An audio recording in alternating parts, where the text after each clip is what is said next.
भारत माता की, छत्रपति शिवाजी महाराज की, परम पूज्य भारत रत्न डॉक्टर बाबासाहेब आंबेडकरांचा, गो माता की, भारत माता की।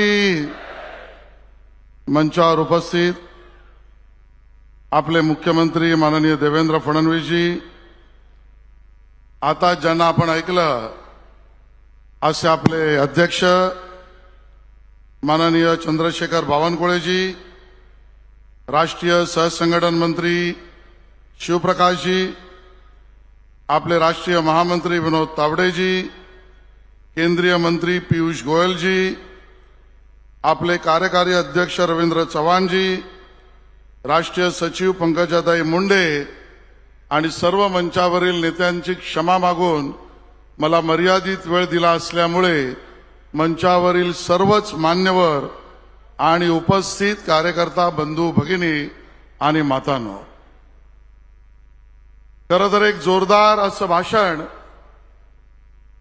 आणि दिशादर्शन आपल्या अध्यक्षांनी आपल्याला केलेलं आहे। या संपूर्ण महाधिवेशनामध्ये पदाधिकाऱ्यांच्या या महासंगमामध्ये एकच प्रस्ताव या अधिवेशनात आपण घेऊन आलो आणि तो प्रस्ताव महाराष्ट्रातल्या तमाम जनतेला तुमचं धन्यवाद, तुमचं अभिनंदन आणि तुमचे आम्ही ऋणी आहोत, हा प्रस्ताव घेऊन त्या ठिकाणी आपण आलेलो आहोत। महायुतीचं सरकार या 14 कोटी जनतेने प्रचंड यशात निवडून आणलेलं आहे। माननीय देवेंद्र फडणवीसजींच्या नेतृत्वावर मोठा विश्वास या मतदारांनी ठेवला, अभिनंदन त्यासाठी आहे। महायुतीच्या सरकारवर विश्वास ठेवताना मान्य देवेंद्रजी, मान्य एकनाथ शिंदेजी, मान्य अजितदादा पवार, मान्य रामदास आठवलेजी, महायुतीतले सर्व पक्ष यांना भरभरून आशीर्वाद दिला, अभिनंदन आणि धन्यवाद त्यासाठी आहे। हा प्रस्ताव महाराष्ट्राच्या धन्यवादाबरोबर मतदारांनी जो चोखंदळपणा दाखवला त्या चोखंदळपणाचा सुद्धा आहे। मतदारांचं आणि जनतेचं अभिनंदन करावं याची असंख्य कारण आहेत। मोठी यादी आहे की या ठिकाणी याचं विश्लेषण करायचं झालं तर या असंख्य योग्य कारणामध्ये सुद्धा 4 महत्वाची कारणं हे तुम्हाला आम्हाला लक्षात येतात। समस्त महाराष्ट्रातील मतदारांचं धन्यवाद या 4 गोष्टींसाठी केलंच पाहिजे। पहिला मुद्दा आहे, मी तुम्हाला निवडणुकापूर्वीच्या वातावरणात घेऊन जाऊ इच्छितो। निवडणुकापूर्वीच्या काळात केलेली आमच्या विरोधकांची सर्व पोपटपंची मतदारांनी केराच्या टोपल्यात टाकली। मतदारांचं अभिनंदन यासाठी आहे। काय म्हणत होते विरोधक? या मंचावरून त्यांचं नावही घ्यावं की नाही यावर एखाद्याच्या मनात प्रश्न येईल, पण विषय समजला पाहिजे म्हणून विश्वविख्यात प्रवक्ते पोपटलाल बोलत होते। त्या ठिकाणी आमचा पोपट मेलाय, आम्ही घाण पोपट आहोत। अमेरिकेत कमला हरली, इथे कमलाबाई हरील, विश्वविख्यात प्रवक्ते म्हणत होते। हरना और डरना दोनों मनाए। मोदीजींची कृत्रिम हवा संपुष्टात आली आहे हे म्हणत होते।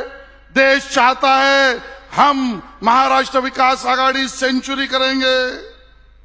आणि 2 महिन्यांनी शिवतीर्थावर पत्रकार पोपटलाल सांगत होते, आमच्या शपथविधीला तुम्ही या।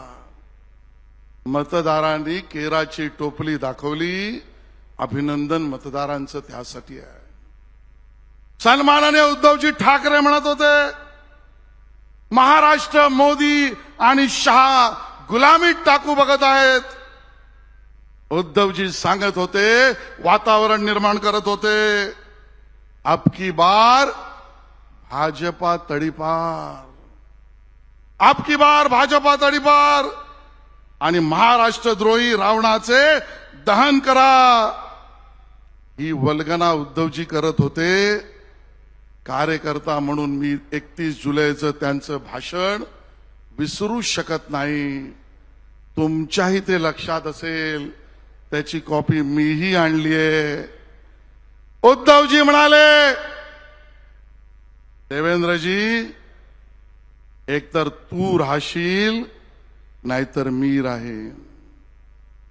उद्धवजींनी वल्गना केली, धमकी दिली, देवेंद्रजी एकतर तू राहशील नाहीतर मी राहीन। लोकसभा निवडणुकीत मी पंतप्रधान नरेंद्र मोदी यांना असा नडलो की त्यांना घामच फुटला। आता त्यांचे भाषण पाहताना कीव येते, उद्धवजी म्हणाले। आणि पुढे म्हणाले, इतकी वर्ष अंडी उभवलीत काय, आणि आम्ही असेच आहोत, वाकड्यात गेलो की तोडून टाकतो। त्यांना ठणकावून सांगून ते म्हणाले, पंतप्रधान मोदींना आगामी विधानसभा निवडणुकीत प्रचाराला यावे, तेव्हा त्यांची उरली सुरली गुरमीही उतरवून टाकू। उद्धवजी म्हणाले, उद्धवजी देवेंद्रजींना म्हणाले की एकतर तू राहशील किंवा मी राहीन। अहो, देवेंद्रजींनी तर त्यांच्या स्वभावानुसार उत्तर दिलं नाही, पण मला दुष्यंत कुमारांची आठवण झाली। आणि कवी दुष्यंत कुमार म्हणतात, हे उद्धवजी तुम्ही आणि तुमच्या पक्षाला नाही, गटाला मी सांगतोय। दुष्यंत कुमार म्हणतात, तुम्हारे पाव के नीचे कोई जमीन नहीं, कमाल यह है कि फिर भी तुम्हें यकीन नहीं। तेरी जुबान है झूठी जमूरियत की तरह, तेरी जुबान है झूठी जमूरियत की तरह, तू एक, यानी पक्ष म्हणतोय मी, तू एक जलील सी गाली से बेहतरीन नहीं। अशा पद्धतीच्या या निवडणुकीच्या पूर्वीच्या वातावरणाला मतदारांनी केराची टोपली दाखवली। काँग्रेस म्हणत होती भाजप हरणार, भाजप बिघडणारा पक्ष आहे। माननीय शरद पवार साहेब म्हणत होते, राज्यातील शेतकऱ्यांना दुर्लक्षित करून मोठं बंड उभं राहील, संविधान बदलेल, आरक्षण जाईल, 3 राज्यात भाजप जिंकली तरी महाराष्ट्रात पराभव होईल। शरद पवारांच्या पक्षाने कोणाकोणाची मदत घेतली नाही। मला या ठिकाणी सांगावंसं वाटतं, मित्रपक्ष म्हणून महाविकास आघाडी होतीच, पण राहत नाही म्हणून बावनकुळेजी सांगतोय, काही भाट पण त्यांनी पाळले। त्या भाटांनी त्यांचं वर्णन सुद्धा केलं तर भाजप 60 पेक्षा पुढे जाणारच नाही। शहरी नक्षलवाद्यांचा उपयोग झाला। आणि मग मला ती गोष्ट आठवली एका सरदाराची। एक सरदार होता, शिकारीला जाण्याआधी प्रत्येक वेळेला पंडिताला विचारायचा, आज ढग येणार आहेत का? सरदाराला ढगाची भीती। एक दिवशी शिकारीला जाताना त्याच पद्धतीने त्याने पंडिताला विचारलं, ढग येणार आहेत का? सर्व पंडितांनी मिळून सांगितलं, ढग येणार नाही, तुम्ही घाबरू नका, शिकारीला निघा। सरदार शिकारीला निघाले। रस्त्यात त्यांना दिसलं तर मडकी विकणारा एक व्यापारी, त्याचा माल तसाच होता आणि तो गाढवावरचा माल घेऊन तो परत येत होता। सरदाराने विचारलं, माल न विकता परत का येतोयस? तर तो मडकं विकणारा व्यापारी म्हणाला, ढग येणार आहेत म्हणून मी परत चाललोय। पंडितांनी सांगितलं ढग येणार नाहीत। मडकं विकणारा गाढवावरचा व्यापारी म्हणतोय ढग येणार आहेत। सरदाराने ऐकलं नाही, तो पुढे गेला। अंतर चालल्यावर लक्षात आलं ढग आलेत। सरदार घाबरून परत आला, सर्व पंडितांना बोलवलं आणि सांगितलं, तुमचा सल्ला चुकीचा निघाला, तुम्ही काही कामाचे नाहीत। सगळ्या पंडितांना काढून टाकलं, मडके विकणाऱ्या व्यापाऱ्यांना आणलं, सल्लागार बनवलं, जो मिळेल त्याला सल्लागार शरद पवारांच्या पक्षाने बनवलं. त्या बिचाऱ्या मडके विकणाऱ्या व्यापाऱ्याला लक्षातच आलं नाही की पंडिताच्या ऐवजी मला सल्लागार का बनवलं. सरदाराने विचारलं किती मानधन घेणार, 500 रुपयाच्या पंडिताऐवजी मडकं विकणारा व्यापारी म्हणाला 100 रुपये. पुन्हा एकदा सरदाराला शिकारीला जायचं होतं, त्याने मडकं विकणाऱ्या त्या सल्लागाराच्या व्यापाऱ्याला विचारलं ढग येणार आहेत का. व्यापारी म्हणाला 10 मिनिटं थांबा. तो म्हणाला 10 मिनिटं का. मी म्हणाला जाऊन येतो. सरदार म्हणाला का जाऊन येतो. तो म्हणाला मी माझ्या गाढवाला विचारून येतो. सरदार म्हणाला गाढवाला का विचारतो. तो म्हणाला गाढवच मला सांगतो उभं कान असला की पाऊस नाही, आडवं कान असला की ढग येणार आहेत. सरदार मोठा शहाणा निघाला. त्याने पंडिताला काढलं, त्याने मडका विकणाऱ्या व्यापाऱ्याला काढलं, त्याने सगळ्या गाढवांना सल्लागार बनवलं. पवार साहेबांच्या पक्षाची अवस्था गाढव विकणाऱ्या सल्लागाराच्या आणि गाढवाच्या सल्लागारावर चालणाऱ्या पक्षासारखी झाली. ही अवस्था महाराष्ट्राच्या मतदारांनी केली. मतदारांचं धन्यवाद त्यासाठी केलं पाहिजे. महाआघाडी तर पुढेच गेली. मतदान झाल्यावर खाते वाटप केलं, बंगले वाटप केलं, पालकमंत्री केले, पीए केले, पीएस केले. मंत्री येण्याआधी आमदार कुठे ठेवायचे ती हॉटेल नक्की केली. कारण एक्झिट पोल मधले पंडित सांगत होते इलेक्ट्रोल एज मध्ये महायुती 118, आघाडी 110.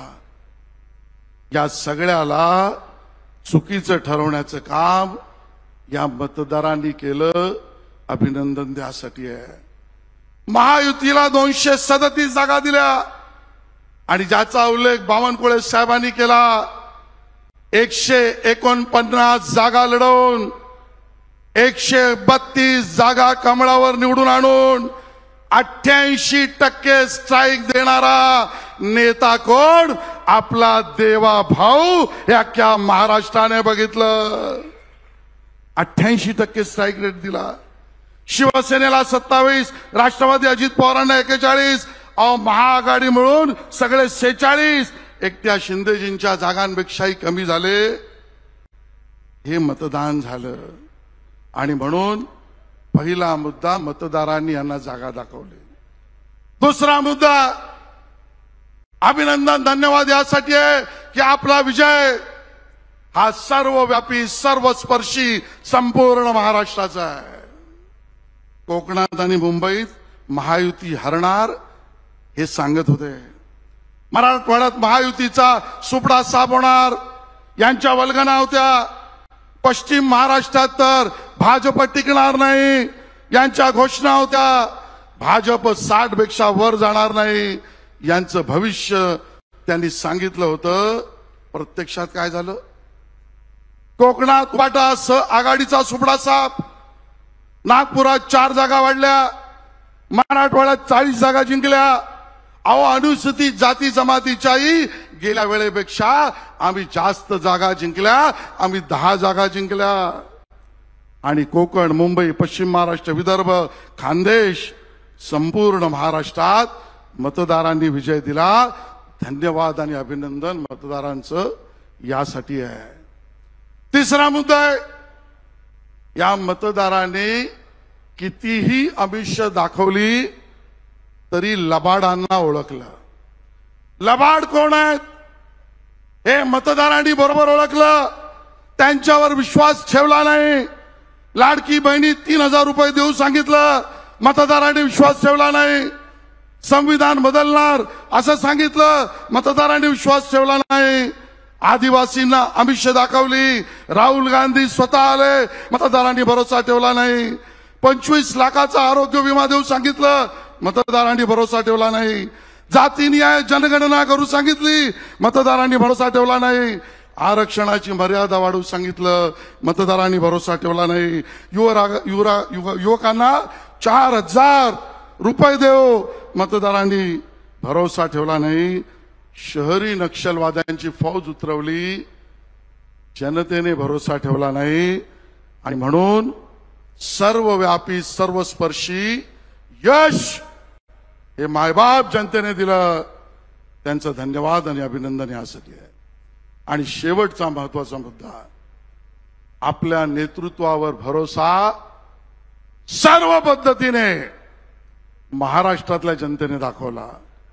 आठवा ते दिवस मोदीजींना घालून पाडून बोलले, अमित भाईंना घालून पाडून बोलले, ओ आपलं नेतृत्व देवेंद्रजी एक संयमी, शांत, सुसंस्कृत परिवारापासून, व्यक्तिगत परिवारापासून ट्रोलिंग पर्यंत, जातीपासून अगदी विविध पुस्तकं काढेपर्यंत आपल्या नेतृत्वावर जी जमेल ती टीका केली।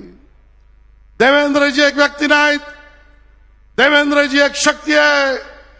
भारतीय जनता पार्टीच्या कार्यकर्त्यांची, तुमची माझी शक्ती हे स्वरूप देवेंद्रजी आहेत। आणि देवेंद्रजींवर केलेल्या टीकेनंतर पुन्हा एकदा ज्या वेळेला यश मिळालं त्यावेळेला मला वसीम बरेवलीची आठवण आली।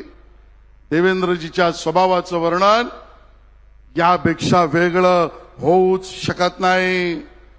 आणि म्हणून म्हटलंय, वसीम बरेलवी म्हणतात, अपने हर हर लफ्ज का खुद आईना हो जाऊंगा।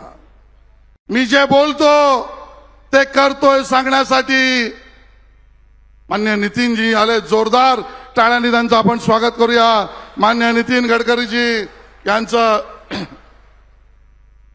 आणि म्हणून घालून पाडून ट्रोलिंग केल्यानंतर सुद्धा संयमी, शांत नेतृत्वाचा विजय याचं वर्णन वसीम बरेवलीने केलं ते मी सांगत होतो।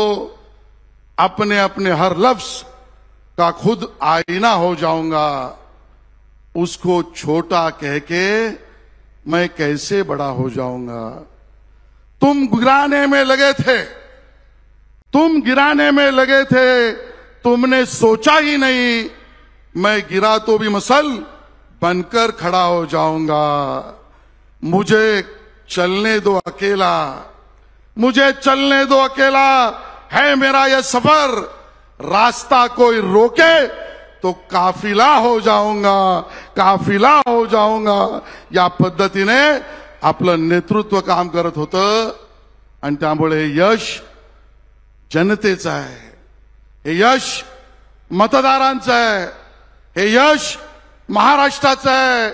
आणि म्हणून या यशानंतर आलेली जबाबदारी पूर्णपणे लक्षात ठेवून कार्यकर्त्यांनी, अध्यक्षांनी दिलेला कार्यक्रम राबवणे ही आपली जबाबदारी आहे। एवढंच त्या ठिकाणी सांगतो आणि थांबतो। जय हिंद, जय महाराष्ट्र।